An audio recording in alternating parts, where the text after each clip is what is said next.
പ്ലാനിങ്ങും പ്ലോട്ടിങ്ങും ഒക്കെ ഒരു ചിക്കൻ ബിരിയാണിക്ക് വേണ്ടിയായിരുന്നെങ്കിലും അവസാനം പേര് മാറ്റേണ്ടി വന്നൊരു വിഭവമാണ് കേട്ടോ ഇത്. അതുകൊണ്ടൊരു കിടിലൻ റെസിപ്പി ഒന്നും ഇതിനുണ്ടാവില്ല. അപ്പം നമ്മൾ ഒരു ബിരിയാണിക്ക് വേണ്ടിയിട്ടുള്ള അവശ്യ സംഗമ വസ്തുക്കളെല്ലാം ഇതേപോലെ അങ്ങോട്ട് റെഡിയാക്കി വെക്കുക. ഒരു 3 കപ്പ് റൈസ് നന്നായിട്ട് വാഷ് ചെയ്ത് ഒന്ന് സോക്ക് ചെയ്യാൻ വെക്കുക കേട്ടോ. പിന്നെ ഒരു 3 സവാള, മല്ലിയില, ഏകദേശം 3/4 kilo chicken, mint leaves, ginger garlic paste, biryani masala, ഒരു ലെമൺ കട്ട് ചെയ്തത്, അങ്ങനെ ഈ സാധനങ്ങളൊക്കെ അങ്ങോട്ട് റെഡിയാക്കി വെക്കുക. ഒരു 1 പോട്ട് റെസിപ്പിയാണ് കേട്ടോ. അതുകൊണ്ട് ഒരു വലിയ ബിരിയാണി ചെമ്പ് തന്നെ നമുക്ക് അടുപ്പത്തേക്ക് വെക്കാം.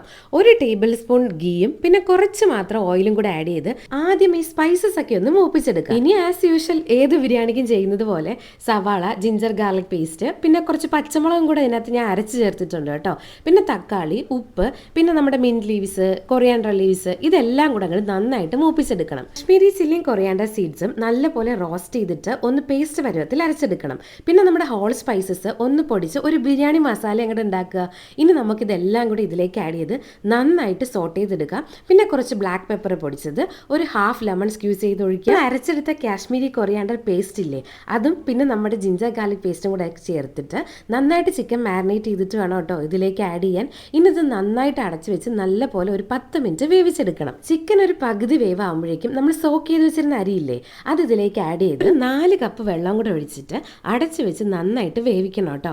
ഒരുവിധം വെന്ത് കഴിഞ്ഞാൽ നമുക്ക് ഈ ദം ഇടുന്നത് പോലെ അടിയിൽ നല്ല കട്ടിയുള്ള ഒരു പാത്രം വെച്ച് നമ്മുടെ ഈ ബിരിയാണി പോട്ട് അതിന്റെ മേളിൽ വെച്ചിട്ട് ഒരു 10 മിനിറ്റ് അങ്ങോട്ട് സ്റ്റീം ചെയ്തെടുക്കുക. ഇത് എത്രമാത്രം വേവണം, എത്രമാത്രം കൺസിസ്റ്റൻസി വേണം, ഇതൊക്കെ നിങ്ങൾ ആഡ് ചെയ്യുന്ന വെള്ളത്തിനനുസരിച്ച് അഡ്ജസ്റ്റ് ചെയ്യാം കേട്ടോ. ഞാൻ ദേ ഈ ഒരു പരുവായപ്പോഴേക്കും ഇറക്കിയിട്ടുണ്ട്. പക്ഷേ ഇതിന് നമുക്ക് ബിരിയാണി എന്ന് വിളിക്കാൻ പറ്റില്ല. വേണമെങ്കിൽ ചിക്കൻ സാധനം ഒന്ന് പേടാന്നാണ് വീട്ടുകാർ